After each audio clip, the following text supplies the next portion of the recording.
Hello बच्चों, सभी को जय मां सरस्वती। कैसे हैं आप सभी लोग। तो आज के इस वीडियो में हम लोग जानने वाले हैं बीएससी नर्सिंग कोर्स के बारे में। यानी बहुत सारे बच्चे ऐसे होंगे जो कि 12th के साथ बीएससी नर्सिंग की तैयारी कर रहे होंगे, और कुछ तो ऐसे होंगे जिन्होंने 12th का एग्जाम दे लिया होगा, उसके बाद भी बीएससी नर्सिंग की तैयारी इस साल कर रहे होंगे या एग्जाम को देने वाले हैं।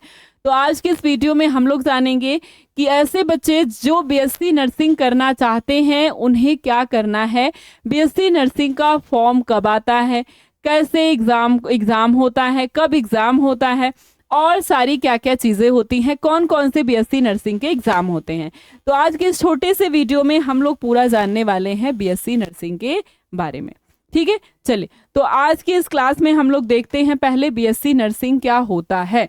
ठीक है, बीएससी नर्सिंग क्या है, ये 4 साल का डिप्लोमा कोर्स होता है। ठीक है, बीएससी नर्सिंग क्या है, ये 4 साल का डिग्री कोर्स होता है, डिप्लोमा कोर्स नहीं होता है, ये बात ध्यान रखिएगा। यानी कि ये डिग्री दिलाता है आपको, जैसे 3 साल की डिग्री आपको मिलती है ना बीएससी की, वैसे ही, या बीए की, वैसे ही ये 4 साल का डिग्री कोर्स होता है। कौन कौन से लोग इसको कर सकते हैं, तो लड़के हो या लड़कियां दोनों कर सकते हैं। बस 12th में आपका क्या होना चाहिए, बायो होनी चाहिए। 12th में आपको बायो होनी चाहिए, लड़के या लड़कियां कोई भी हो बीएससी नर्सिंग का कोर्स कर सकता है। अब इसके साथ एडमिशन कैसे लेना है, हमें क्या तरीका है, एडमिशन का क्या माध्यम है, तो उसके लिए है आपके पास क्या, एंट्रेंस एग्जाम। एडमिशन के लिए क्या है, एंट्रेंस एग्जाम होता है। ठीक है, एडमिशन कैसे लेना है, एंट्रेंस एग्जाम होता है। कौन कौन से एंट्रेंस एग्जाम होते हैं, अगर हम बात करें तो एंट्रेंस एग्जाम होता है एम्स का नर्सिंग टेस्ट होता है, उत्तर प्रदेश का होता है जिसे हम यूपीसी नेट के नाम से जानते हैं, बिहार का होता है जिसे हम बीसीईसी के नाम से जानते हैं, राजस्थान का होता है जिसे हम आरयूएसएच के नाम से जानते हैं, मध्य प्रदेश का होता है जिसे हम एमपी एमएनएसटी के नाम से जानते हैं। ठीक है, तो ये सारे क्या होते हैं, एंट्रेंस एग्जाम होते हैं जो आपको 12th के बाद देना है। यानी इस साल अगर 2026 में आप 12th का एग्जाम दे रहे हैं तो साथ साथ आप बीएससी नर्सिंग के लिए अप्लाई कर सकते हैं, बीएससी नर्सिंग का भी एग्जाम दे सकते हैं। इसके लिए तैयारी होनी चाहिए। अब बात करते हैं कि इन सारे फॉर्म के फुल इंफॉर्मेशन जानते हैं कि ये जो सारे फॉर्म है ये कौन कौन से फॉर्म है, या फिर कह सकते हैं कितने नंबर का आता है, पूरे पेपर का पैटर्न क्या होता है, कैसे एग्जाम होता है, क्या क्या तरीका होता है। तो अगर हम बात करें यूपीसी नेट की, ठीक है, जिसका फुल फॉर्म क्या है, कंबाइंड एंट्रेंस एग्जाम टेस्ट, किसका, यूपी का। ठीक है, अब इसमें एलिजिबिलिटी क्या होती है, 12th आपका बायो होना चाहिए, लड़के या लड़कियां कोई भी हो इस एग्जाम को दे सकते हैं, आप यूपी के होने चाहिए, ज्यादातर यही है। अगर आप यूपी से बाहर हैं तो आपको केवल प्राइवेट कॉलेज ही मिलेगा। एज क्या है, 17 से 35, यानी कम से कम 17 होनी चाहिए आपकी, और ज्यादा से ज्यादा आपका 35 होना चाहिए। अब बात करते हैं सिलेबस। सिलेबस क्या है, तो फिजिक्स, केमिस्ट्री, बायो, ये तो 3 मेन सिलेबस है। इसके साथ नर्सिंग एप्टीट्यूड और इंग्लिश होता है, और सारे के सारे 24 नंबर के होते हैं, यानी कि 24 5 120 नंबर हो गया।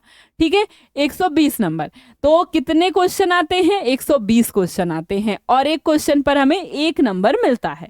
ठीक है, समय कितना मिलता है हमें, 2 घंटा 20 मिनट हमें इस पेपर को सॉल्व करने के लिए मिलता है। हिंदी और इंग्लिश दोनों मोड में ये पेपर आपको मिलता है। अगर हम बात करें कि सिलेबस क्या है, इसकी तैयारी के लिए हमारे पास सिलेबस क्या है, तो ये है 11th और 12th की एनसीईआरटी होती है, और नेगेटिव मार्किंग नहीं होती है। ठीक है, तो ये तरीका होता है, यानी 120 में इसमें भी आपको कम से कम लाना होता है 107 नंबर। ठीक है, टॉप स्टूडेंट की मैं बात कर रही हूँ कि अभी से तैयारी करके 107 अगर ले आए तो टॉप यूनिवर्सिटी में आपका एडमिशन होगा। अगर उससे कम आए तो 103 से लगभग 107, और ये कैटेगरी है हमारी किसकी, जनरल की कैटेगरी है। कम से कम 107 104 105 इतना नंबर आपका होना चाहिए, तब आपको टॉप जो गवर्नमेंट कॉलेज है उसमें एडमिशन मिलेगा। ये एग्जाम कब होता है, तो लगभग मार्च वीक में आपका फॉर्म आ जाता है, और जून के फर्स्ट वीक में, या फिर अब की बार तो मई में एग्जाम हो गया था, 21-22 मई को। ठीक है, तो तब आपका एग्जाम हो सकता है। ठीक है, और फॉर्म आपका वही मार्च में आ जाता है। तो इस तरीके से आप बहुत अच्छे तरीके से, अभी आपके पास समय है जून में, या आप मार्च में पेपर दे लेंगे तो अप्रैल और मई का समय हो जाता है, मार्च अप्रैल मई मिला करके, कि आप अच्छे तरीके से तैयारी कर सकते हैं। और अभी से अगर थोड़ी सी तैयारी कर लेते हैं तो बहुत अच्छे तरीके से आप एग्जाम तक अच्छा कंटेंट तैयार कर लेते हैं, और बहुत अच्छे तरीके से बीएससी नर्सिंग में एडमिशन पा सकते हैं। दूसरा देखें, AIIMS BSc nursing, AIIMS BSc nursing की तैयारी के लिए आपको एलिजिबिलिटी क्या लेनी है, वही एलिजिबिलिटी होती है कि 12th पास होना चाहिए, बायो होना चाहिए 12th में, लेकिन ओनली फॉर गर्ल्स, ये केवल लड़कियों के लिए है। लड़के बीएससी नर्सिंग में अप्लाई नहीं कर सकते, पैरामेडिकल में अप्लाई कर सकते हैं। एज क्या है, 17 से 35, वही एज लिमिट भी सेम है, ठीक है। फॉर्म कब आता है इसका, तो मार्च में फॉर्म आता है और एग्जाम डेट भी इसका भी जून में होता है। तो ये यूपी सीनेट हो गया, एम्स हो गया, लगभग 5-7 दिन का, 10 दिन का इनके आसपास में इनका फर्क होता है, कभी कभी तो 2-4 दिन का ही होता है, ठीक है। तो ये क्या है, ये आपके एग्जाम की डेट है, यानी कि जून फर्स्ट वीक में, वो भी आपका फर्स्ट लास्ट, मतलब ये 1 हो गया, वो 7 हो गया, 6 हो गया, तो भी तो फर्स्ट वीक ही है, या फिर सेकेंड वीक में हो सकता है। सिलेबस क्या है, सिलेबस है इसमें बायोलॉजी, फिजिक्स, केमिस्ट्री और साथ साथ जीके। 30-30 नंबर में बायोलॉजी, फिजिक्स, केमिस्ट्री आती है और 10 नंबर का आता है आपके पास जीके, ठीक है। मीडियम क्या है इसका, बोथ मीडियम होता है, हिंदी और इंग्लिश। सीबीटी मोड में एग्जाम होता है, सीनेट जो है वो पेन पेपर मोड में होता है। नेगेटिव मार्किंग होती है इसमें, ठीक है। 100 मार्क्स मिलते हैं, यानी 100 क्वेश्चन होते हैं और 100 नंबर के ये क्वेश्चन होते हैं। 2 घंटे में पेपर आपको हल करना होता है, लगभग 1200 कुछ सीट है यहाँ पर, ठीक है। 18 एम्स कॉलेज हैं आपके पास, ठीक है। तो ये तो हो गया आपके पास एम्स का। अब बात करें अगर बिहार नर्सिंग 2026 की, तो Bihar combined entrance competitive examination test होता है ये, ठीक है। एग्जामिनेशन बोर्ड हो जाएगा, ठीक है, BCEB, ठीक है। कौन कर सकता है, तो 12th बायोलॉजी लड़के और लड़कियां दोनों कर सकते हैं, ठीक है। बॉयज एंड गर्ल्स दोनों कर सकते हैं, एज लिमिट दोनों की सेम ही है, ठीक है, एज लिमिट सेम है सबकी। पेपर पैटर्न क्या होता है, तो फिजिक्स, केमिस्ट्री और बायो, यही 3 सब्जेक्ट पूछे जाते हैं। 100 क्वेश्चन होते हैं, एक क्वेश्चन पर 4 नंबर मिलता है, यानी कि जो पेपर का मार्क्स हो गया वो 1200 होता है, एक पेपर पे 400 नंबर, ठीक है।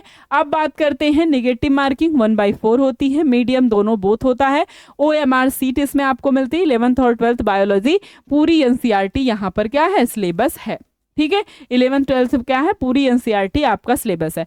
तो इस तरीके से आप क्या कर सकते हैं, बिहार BSc नर्सिंग की तैयारी कर सकते हैं। फॉर्म देखें तो अप्रैल से मई के बीच आता है, इसका पेपर लेट होता है, जुलाई में होता है, अब की बार शायद जून में पेपर हो चुका था, ठीक है। तो हो सकता है थोड़ा सा इनहेंस कर लेंगे तो जून में पेपर हो जाए, नहीं तो जुलाई लास्ट या जुलाई में पेपर इसका होता है। तो इस तरीके से आपने फुल इन्फॉर्मेशन ले लिया BSc नर्सिंग का। अगर आप BSc नर्सिंग का कोर्स करना चाहते हैं तो अभी भी आपके पास बहुत अच्छा समय है, अभी से आप अपनी तैयारी को शुरू कर सकते हैं इस यकीन बैच से जुड़ करके। इस बैच में अगर आप यूपी सीनेट या फिर बिहार BSc नर्सिंग या फिर एम्स BSc नर्सिंग की तैयारी करना चाहते हैं तो बहुत अच्छे तरीके से इस बैच को लेकर आप अपनी तैयारी को मजबूत बना सकते हैं। इसमें live classes, recorded classes, DPP 20 question की प्रैक्टिस सेट, मॉक टेस्ट और आपको previous year question, doubt group classes, सब कुछ आपको इसमें मिलने वाला है। और प्रीवियस ईयर क्वेश्चन के अकॉर्डिंग ही आपको क्वेश्चन सेट किए जाते हैं और आपको क्लास में कंटेंट भी उसी हिसाब से दिया जाता है,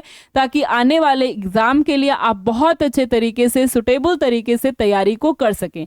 इस बैच को लेने के लिए आप alpha institute pro application app download कर सकते हैं, नहीं तो सीधे सीधे आपके पास ये नंबर है, इस नंबर पर फोन करके या व्हाट्सएप करके या कॉल करके आप पूरी जानकारी को ले सकते हैं। तो अगर आप इस बैच को लेना चाहते हैं तो अभी जुड़कर बहुत अच्छे तरीके से आप अपनी तैयारी को मजबूत बना सकते हैं और 12th के साथ साथ आप बिना ही 1 साल गंवाए BSc नर्सिंग में एडमिशन पा सकते हैं।